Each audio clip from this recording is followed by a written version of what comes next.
Big stories, short time. Welcome to Story in Shorts 01. Ago, you are going to kill this man. You are going to kill him today. Put him on his ass, So when you are chopping wood, lift up high. Then when you are ready, you come down so, into the flesh. I said, shut your mouth, huh? Shut your mouth. This is hard. It's hard, so you must split them good. Ago, these are the ones that killed your father. Go on. These are the ones, the dogs that killed your father. Chop him! It's a time of war, and Agu and his family are running for their lives. A man waves them into a nearby store, and they rush inside, shutting the door behind them. In the darkness, they huddle together, hearts racing as they pray not to be found. Outside, gunfire rattles through the streets, bullets shredding walls as soldiers exchange fire. Then suddenly, a single shot from an army tank rips through the store's wooden panels, sending everyone into a panic. In a moment of sheer terror, a man flings the door open and bolts outside. But before he can get far, the soldiers gun him down, along with others who attempt to flee. The remaining survivors are dragged outside and forced to their knees as the soldiers demand to know which faction they are fighting for. You are Native Defense Forces, No, I am the section chief. We are trying to stop the looters. To confirm their identities, they summon a local woman, hoping she will vouch for them. Instead, driven by an old grudge, she snitches. Do you know this man? Massa, please. This woman, everybody knows she's crazy. I don't know them. They are not from here. They must be rebels. Agu's father begs for mercy, but the soldiers remain unmoved. They issue a death sentence on the spot. With no time left, the scared father urges his sons to run while he stays behind. A volley of gunfire erupts, cutting him down in an instant. Before Agu can even process the horror, his older brother is shot as well. Agu rushes to him, desperate, but another bullet snaps past his head. With no choice, he abandons his brother and bolts into the forest. Alone and grief-stricken, Agu wanders aimlessly, mourning his family. Hunger gnaws at him until he stumbles upon a small hut.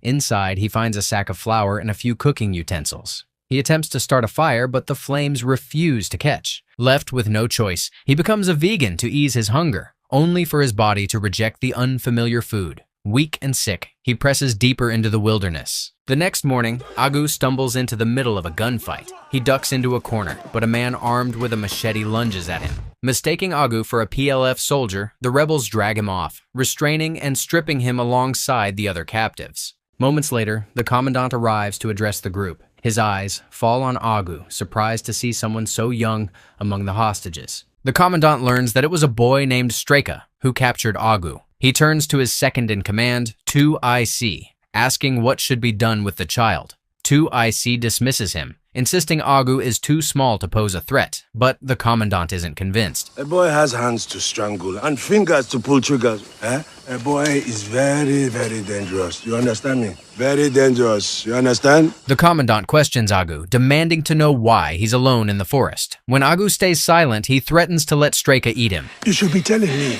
If you are telling me, I will be helping you. You see, Striker is hungry. He will eat you. What are you doing here? Terrified, Agu finally speaks, explaining that soldiers murdered his family and forced him into the woods. Instead of discarding him, the commandant sees potential. Leave this one under my charge. I will be training him to be a warrior. So you can be fighting the army that is killing your father. Is that what you want? You must be saying yes! Yes, sir! Yes, sir. Yes, sir! Yes, sir. Yes, sir! Yes, sir. The rebels then hand Agu a box of supplies, and with that they set out. For hours, they march through the jungle until the whir of a helicopter sends them diving beneath the canopy for cover. When they reach the rebel hideout, the men break into song to announce their return. Rations are handed out to everyone, except Agu, who watches with hungry eyes. Desperate, he begs for food, but the soldiers mock him, reminding him he isn't one of them. One of the men, known as Preacher, orders Agu to climb onto an empty stool and salute. Later, 2IC gathers the young soldiers. He explains that the NRC has seized the chaos to form their own government, but they won't support it. Their true fight, he says, is against the corrupt politicians who trade away their country's resources for dollars. They have spit on the Constitution. They have spit on your rights. They have tried to spit on your future. They are the NDF, and they will kill anyone who stands in their way. The next day, the commandant rallies the NDF. He fires them up with talk of revenge against the PLF soldiers who assaulted their women and slaughtered their families. I have to get revenge. We have been defending ourselves against the killings and rapings of our own people from the PLF and now from the NRC junta. He urges them not only to fight, but to seize wealth for themselves along the way. We will not wait to inherit any wealth. We will not wait for them to come and give it to us. We are going to take it. All of you that have never been listened to before and have seen your family killed, you now have something that stands for you. You are my family. Later that day, the new recruits are initiated by men in black who chant strange incantations. They cut into Agu's skin, then force him to take a Mr. Beast challenge. I have a camera here, and down by my feet. When he's finally pulled out, the soldiers declare him reborn. To seal the initiation, they unleash fire at them to convince them they're now bulletproof. When the rounds bounce away, the commandant declares they are now invincible. That night, the NDF torch their huts and march out. They halt at a bridge, preparing an ambush. Before the attack begins, Preacher pulls Agu aside and warns him to stay silent, no matter what. Even if a snake bites him, he should die in silence. Moments later, someone sends out a signal that the PLF convoy is approaching. The NDF army blocks the road and launches a missile before they can escape. Preacher runs out of ammunition and instructs Agu to bring some more for him. The commandant orders his men to seize the enemy's supplies and haul out any survivors. They drag one forward, and he fixes his gaze on Agu, commanding him to finish the man. Agu, you are going to kill this man. You are going to kill him today. The captive drops to his knees, begging for mercy, but the commandant leans closer and reminds Agu that this is the kind of man who slaughtered his family. He then takes a blade from one of his men and demonstrates how to use it. So when you are chopping wood, you lift up high. Then when you are ready, you come down so. Well, into the flesh. I said, shut your mouth. Shut your mouth. I'm making it hard. This is hard. It's hard, so you must split them good. Agu hesitates, pity flooding his eyes, but under the commandant's pressure, he forces himself to act. Strika steps in beside him, and the moment spirals beyond control. Agu's grief collapses into fury, his movements growing harsher as despair hardens into something darker. When the adrenaline fades, Agu whispers a prayer, confessing to God that he has committed the worst sin of all. Yet deep down, he convinces himself it was the right thing to do. 2IC then gives Agu his very own gear and tells him to take care of it. Moments later, Agu stumbles aside and vomits, sickened by what this new life is turning him into. Later, Strika offers Agu his shoes, a rare gesture of trust. Curious, Agu asks about him, but Strika only responds with gestures. Agu studies him, wondering why the boy has never spoken a single word, and finally asks him why. The next day, the NDF depart in the stolen vehicles of the dead. They halt in a forest where Agu and Strika drift into a game of hide-and-seek while the others go hunting. Some of the soldiers corner a rat and kill it. Soon after, their voices rise in song, celebrating at last because they've found something to eat. Later at night, as the men have their dinner, the commandant tells them all about the rewards they'll enjoy once the war is over, from good food to fine women. The women are too beautiful, yeah. Too beautiful. They're having bottoms with specifications so nice that the ground where they're sitting down is also rejoicing. Not long after, 2IC alerts him that they found some refugees, and he suggests they return their land to them. The next day, the NDF launch an assault on another village held by the PLF. As casualties mount, 2IC pleads with the commandant for support. Some of our men are injured. Copy, sir. We will reapply pressure and push for the bridge. That is your task! Calmly, the commandant whips out his new 3DVR headset to pinpoint enemy positions, then hands it to Agu to try for himself. When Strika reaches out, the commandant coldly ignores him. The commandant riles up his men and orders them to bring down the bridge. I'm only taking the brave. I'm not taking the scary. I'm not taking no girls. Once the theatrics end, he leads the charge, pushing ahead of the others. As the NDF advance, 2IC emerges from his position, and gunfire erupts in every direction. The clash is fierce, but the rebels overpower the PLF forces. That night, while a funeral ceremony takes place, Agu searches the bodies of fallen soldiers for weapons. Instead, he turns up some protein powder before stepping out to rejoin the others. Moments later, Strika approaches and signals toward the commandant's quarters. Agu slips into the commandant's office and overhears him on the radio with his superior, the Supreme Commandant. The orders are clear. Train 2IC to become a leader, conquer more villages, push toward the capital, and map out their path to victory. You want to be a general, don't you, Commander? Yes, sir. I need to pull that out. The commandant agrees without hesitation. When the call ends, Agu steps forward and hands him the protein powder he found. The commandant praises Agu's bravery in battle, telling him he has the makings of a leader. But Agu, still just a boy, insists he's content being a follower. Twisting the moment, the commandant lures him into his quarters, presenting a beanie strung with a charm as a token of appreciation. To make matters worse, he asks a favor from Agu. And let's just say the beanie isn't the only thing he takes. August staggers out of the commandant's room, barely able to walk. Streka, his only true friend, rushes over and checks him for injuries. At that moment, Agu understands why Streka never speaks. The next morning, the boys chase chickens around the camp, hoping to catch their dinner. Agu keeps to himself, withdrawn from the group, until Preacher notices his sour mood and calls out to him. Oh boy, what a wrong you? What a wrong you? Preacher makes a small cut on Agu's head and rubs a strange powder into the wound, calling it good luck. The moment Agu takes it, his world tilts and begins to spin. Later, the commandant gathers his men for battle. He tells them their next target is a town accused of collaborating with traitors, and warns that not a single soul will be spared. As they march toward war, the rebels pass a bus packed with people, but their charms keep them unseen. Agu, still reeling from the powder, swears he hears his mother's voice as they approach the battlefield. When the villagers scatter in panic, the NDF army mow them down without mercy.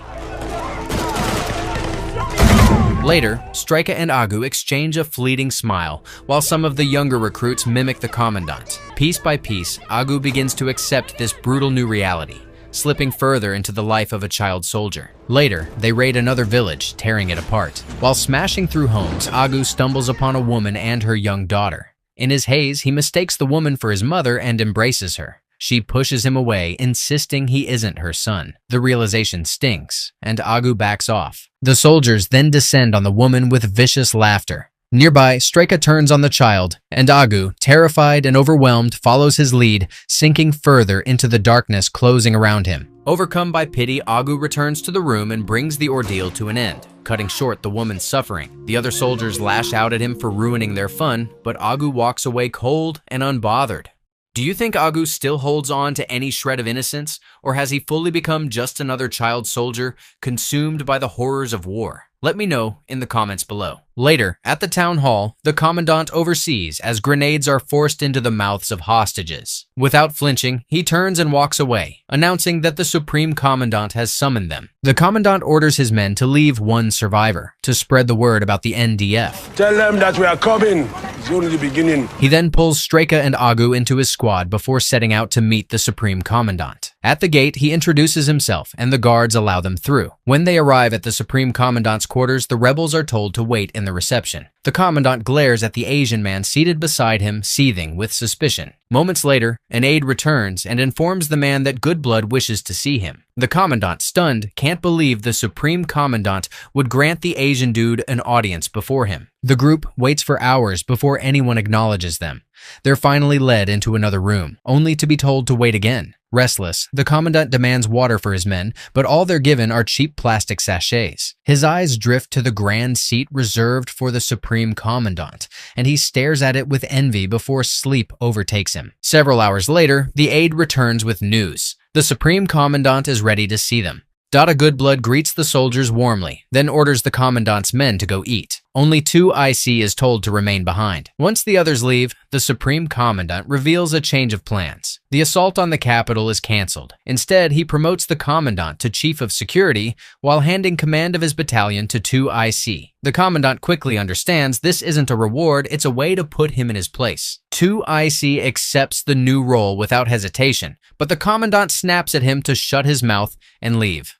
Alone with Dada, he accuses him of demotion and demands the wealth he was promised. Dada cuts him down coldly, reminding him of a soldier's obedience. Your first duty is obedience. Your second duty is obedience. Your third duty is obedience. Without obedience, you have nothing. He then reminds him that he is the face of the movement, not the commandant. Defeated, the commandant asks for one last night with his men before departing.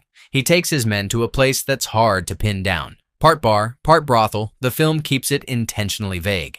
Inside, they're served lukewarm beer. 2 IC makes a move to join the others, but the commandant stops him, insisting he stay. This night is in honor of his promotion. The commandant calls for the manager to bring out women to entertain the men and demands a special one for 2 IC. Soon, the women are brought in. The men each take one, while the younger boys are left aside. Any bullshit? With the men gone, Agu's eyes linger on one of the young waitresses, a flicker of curiosity stirring in him. But before he can act on it, a gunshot cracks through the air. The NDF soldiers drag out 2 IC's body, still clinging to life. He accuses the commandant of setting him up, but his words fall on deaf ears. Instead, the commandant turns to the women, demanding an explanation. One admits she was toying with his gun when it went off by accident. 2 IC keeps shouting his accusations, but the commandant cuts him short, ordering his men to kill them all. He then commands that 2 IC's body be taken away along with the rest of the women. The next morning, Agu watches as 2 IC slips away, whispering that it was all for nothing before breathing his last. Agu quietly reports his death to the commandant, who brushes it off with cold pragmatism. These are hard times, he says. You can never know who to trust. But then he fixes his gaze on Agu, saying that he trusts him. That night, the rebels mourn 2 IC's death and pray for his soul. Our Father, today we lost our fellow soldier. Guide him forever and ever. Amen. The commandant names his replacement, then urges the men to fill their own pockets instead of waiting for the supreme commandant to reward them. Under the cover of darkness, the NDF push deeper into the forest. They stop to rest, but their sleep is shattered by incoming missiles. Explosions rip through the camp, killing most of them, including the newly appointed 2 IC. As Agu stares at the bodies scattered around him, a heavy truth sinks in. When the war ends, he will never again know the life of a child. They press on through the darkness of the night, but deep down, Agu knows they've lost all hope of a better tomorrow. The next morning, hunger drives Agu and Streka to eat a live grasshopper. As they push deeper into the forest, gunfire erupts and the group scrambles for cover. When the shots die down, the commandant orders them to move out. Agu follows, then notices Streka hasn't moved. He rushes back and realizes Streka is badly hurt. Driven by pure determination, Agu lifts him and carries him forward. They catch up with the others, but as the hours stretch on, Agu's strength fades. He wants to admit he can't continue, but instead he leans close and softly tells Streka he can hear his mother singing. When Streka stays silent, Agu knows something is wrong. He lowers him to the ground, shaking him and pleading. But Streka doesn't move. The others gather, understanding, without words, and gently cover him with leaves. Later, Agu sticks close to Preacher as he fires at an unseen enemy. Running low, Preacher orders Agu to fetch more bullets. Agu searches the others, but no one has any to spare. Left with no choice, he heads back to the main camp. On his way to camp, Agu takes in the state of the NDF. Corpses rot in ditches, the sick lie groaning on the ground, and the desperate claw at the dirt for gold they'll never find. When he finally reaches the commandant, Agu tells him they need bullets. The commandant only sighs, admitting things weren't meant to turn out this way. Then, with a hollow smile, he tells Agu not to worry, because he is his father, and he will always protect him. It wasn't supposed to be the way that it's turned out to be. Everybody betrays you eventually. But you, I will always protect you, Agu, because you are my son. And a son always protects a father. Before Agu can answer, Preacher storms over. He reports that they've run out of bullets and declares they're leaving. I'm going, sir. No bullets. What am I going to use to shoot my enemy? The commandant snaps back, insisting no one supports him, but Preacher rallies the men. Who wanna stay here and die? Then come and tell him how you feel. The commandant warns the men that if they surrender to the PLF, they'll lose everything, the riches they fought for, and even their families will disown them. But one by one, every soldier, except Agu, declares they're leaving. In a final act of defiance, Preacher points his gun at the commandant, threatening to kill him, only to realize the chamber is empty. Just then, Agu turns towards the commandant, lifting his weapon. The commandant meets his gaze and challenges him. Come, Agu, come, put it here. Yeah, okay, Commander. Agu lowers it, refusing to act. When asked if he intends to surrender to the PLF, Agu quietly says yes. Disappointment flashes across the commandant's face. He vows that when he rises again, he will call for them. But his words fall on deaf ears. I know that I will be calling for you one day. Go and drink gunpowder tea and play in drafts. No. You go remember me. You go remember your commandant. You go say, yeah. Remember, I will call for you again. And you will come. Remember. One by one, the soldiers abandon him. Agu among them, until the commandant is left utterly alone. The NDF march to a PLF camp and surrender. Ordered to drop their weapons, they place their hands on their heads as a guard calls for reinforcements. That night, the surrendered rebels are searched for hidden arms before being led away under guard. Agu later wakes to find himself in a surprisingly comfortable dormitory, where children play outside as if the war and its horrors had never existed. When the teachers arrive, the children step outside to greet them. Later, in class, Agu's teacher asks how he's settling in. Agu stays silent, but inside he feels a small measure of relief, knowing he'll be here for a long while. Still, the past haunts him. Nightmares plague his sleep, and even the food unsettles his body. One night, the former NDF boys erupt into a riot, singing war songs to soothe their pain.